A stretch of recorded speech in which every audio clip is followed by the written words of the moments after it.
Okay, this morning we're doing a platy. This is hard to say whether it's a Maculatus type or a Variatus type. They are nice big fish. Now this is one of what Susie sort of derisively calls my experimentals.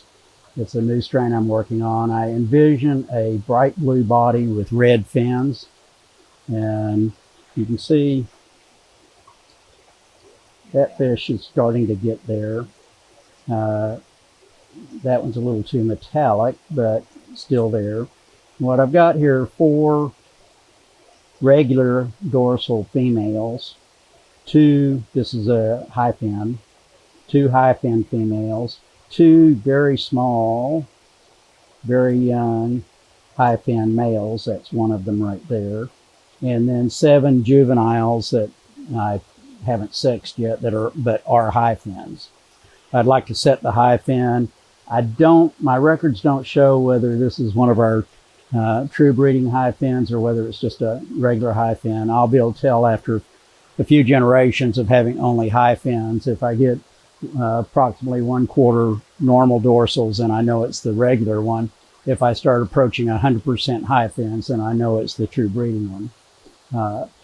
But as is typical when I'm developing a new strain, I inbreed heavily. This is a small breeding group. I will, as I get closer to what I want, I'll probably have a couple males and maybe 20 females. So most of the offspring will be, or half the offspring will be siblings, at least half sibs of each other.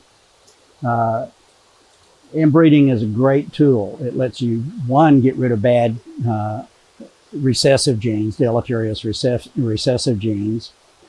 Secondly, it allows you to concentrate the characteristics that you consider to be beneficial. So as is typical in our breeding programs, we do a lot of inbreeding. And if you take a look at these fish, these are some big fish. They're fairly inbred already for several generations, and there's nothing wrong with them. We'll be doing our Ameca splendens, which is a Goliad, in a couple days. When we first got those in, I think I started with about a half dozen fish that I picked up at an auction in Phoenix when I was talking. I think it was the Dry Wash Aquarium Club. And the first generation, I got a bunch of crooked spine offspring. And the fish that were the original fish didn't have that, but obviously they're carrying a recessive that a bunch of them were carrying recessive that caused a crooked spine. I simply discarded all the crooked spine fish, kept only good breeders, and after a few generations the percentage dropped way off. And I don't think, I'm trying to remember prior to the winter storm whether we were getting any crooked spines at all. I don't think we were. I think we had it completely bred out of the population over about, I think that was around 12 years, 10 to 12 years of just selecting against that recessive and reducing it.